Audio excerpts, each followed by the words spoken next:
This is Isheshe Talks with Ategbe. A quote from Albert Einstein says, "The best way to understand life is knowing that everything is a miracle and nothing is miracle." What meaning do I personally, as a person, get from his quote?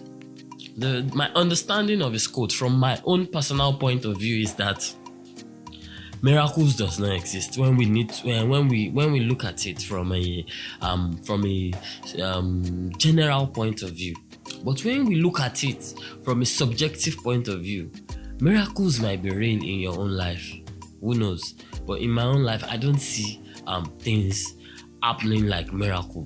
I believe this quote, my understanding of this quote that everything is miracle and nothing is miracle, it's basically it basically means that, to me, don't get me wrong, it's my personal point of view.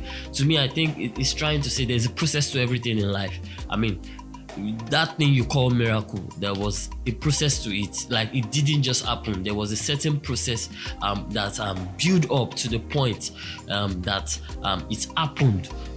It is not something that just happened all of a sudden. There was a build up, there was a process. That is why he's saying nothing is miracle and everything is miracle, depending on how you see it. Because according to the Hindu philosophy, they said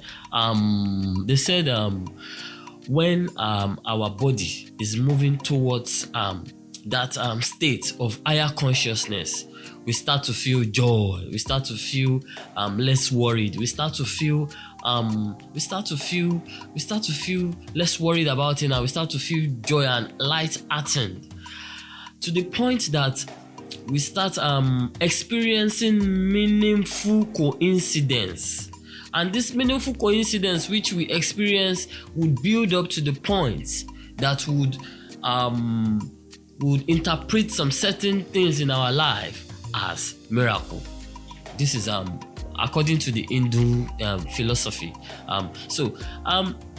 Their point is that even if miracles does exist, you see, this meaningful coincidence is the process which I am talking about. Like, there's a process to everything. See, this meaningful coincidence, they happen in between.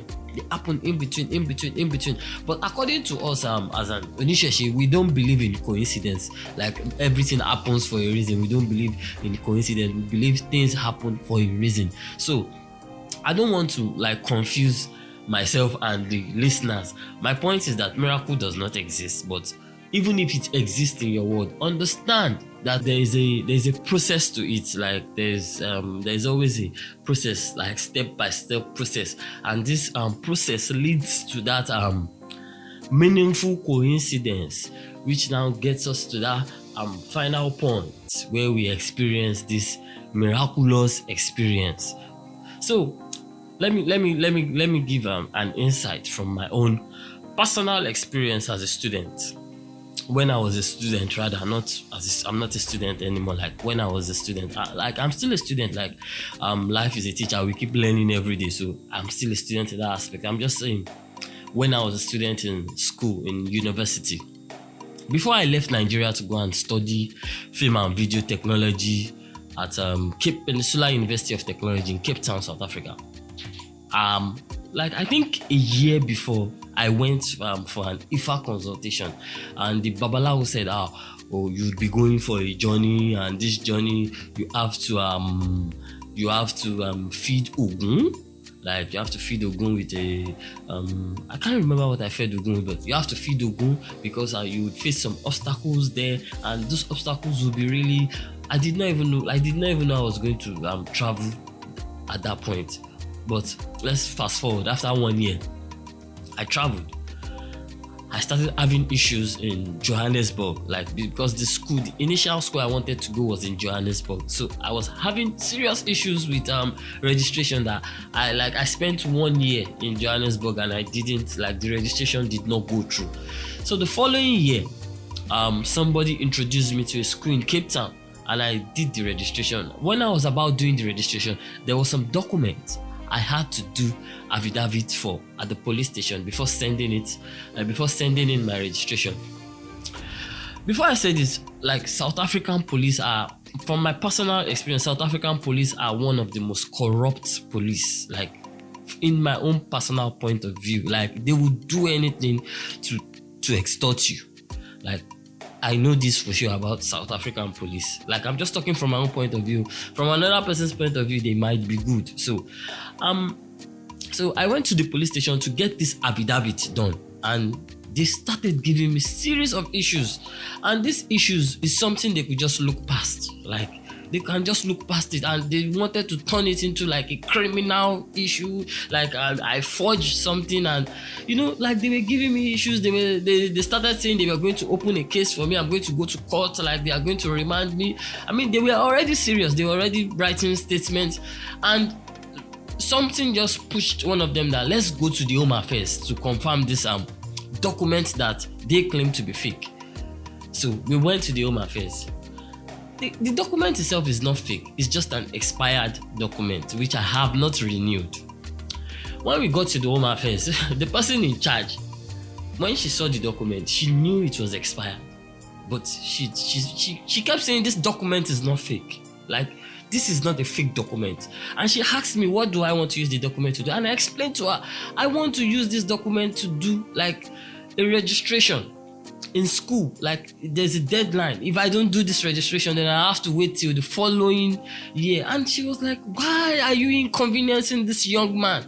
Can't you just listen to what he just said? I don't know what got over that lady. She just told them to just get away in front of her. Like, she does not want to see them. And she collected the document. She did the affidavit for me by herself. Like, she went, like, she told them to go. She took me to the police station by herself. She did this affidavit. Like, she was there. She told them to stamp it, and she gave it to me. She said I should go. And when I was going, this same set of police were trying to follow me at my back, and like, they still wanted to come and like take advantage of me. She told me to enter her car. She told me where was my flat, and she dropped me in front of my flat and told me that if they come to me that I should call her number. She gave me a number. Like, that situation, when I went through that situation, when I got home, like, it is very, very, very unusual for something like that to happen to a Nigerian in South Africa. Why? Because Nigerian citizens have a very bad reputation in the South African community. It's not because they hate us, it's because Nigerians too, like, we have our own bad behavior that we've used to toxicate that community to the point that they have a perception about every Nigerian they see. They don't even want to know if this person is different. But you see, that bad behavior that Nigerians have used to toxicate that community has given them that bad impression about Nigeria. This was one of the reasons why the police wanted to extort me too. But that lady was like a guardian angel. Like, she just made everything go away. Like, the matter could have been worse. Like, it could have been like in a situation whereby they will be demanding me to pay like maybe 200 rands or 1,000 rands or 2,000 rands just before they can leave me from they can relieve me from a criminal act that I did not commit. So when I got back to my apartment, I thought about the Ogun which I've fed 3 years ago. To me, it was like miracle. But when I look back at it, that Babalawo has said it. He has forecasted it that you would face some obstacles. Feed Ogun to make it happen. So the point I'm trying to make is that for most people coming into Isheshe, like from other religion, and just come, and most people used to come into Isheshe just because they are facing a certain predicament at a certain point of their life, and they just run and they think it's spiritual issue. Majority, when we face any setback, majority see it as spiritual issue. So now they come into Isheshe and expect magic to happen. Like, they expect miracles to happen within 1 or 2 days, like, or maybe 1 month. Like, they just want miracles to happen. They want things to change. So this is why majority comes into Isheshe. And this is why they get scammed by some Babalawo or Yalawo. Like, this is the major reason, because they want miracle, and those ones who tell them, you get the miracle. You get the miracle because they just want to collect that money. And I just want people to understand that even in Isheshe, there's nothing like miracle. There's a process to everything. The most important thing is your devotion. So my point is that your understanding of miracle is real, because from your subjective point of view, you have rights to your own personal views.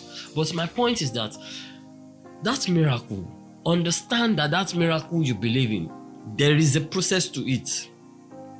It just doesn't happen, like it does not happen all like over the night or in 2 or 3 days. It takes time, and there's a process, series of situations, series of coincidence, meaningful coincidence, like I said earlier, series of it, series of this coincidence. I'm just trying to talk from the point of view of everybody, what everyone believes in, because I don't believe in coincidence. I think things happen for a reason. Like from the point of view of Anunisheshi, there's nothing like coincidence.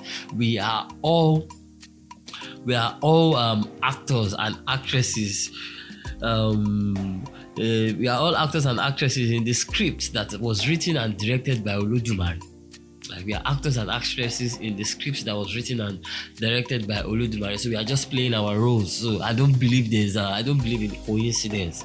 I believe everything happens for a certain reason, and that reason, sooner or later, would realize, would know that particular reason. So I think with this little points that I've used to discuss on this idea, I think I have passed my message as regards to what I think miracle, the way miracle should be perceived and the way miracle shouldn't be perceived. Like I didn't necessarily say you should not believe in miracle. I'm saying even if you believe in miracle, understand that there's a process to miracle itself, and it just does not happen overnight. Thank you very much, guys. I'll see you guys on the next one. Ireo.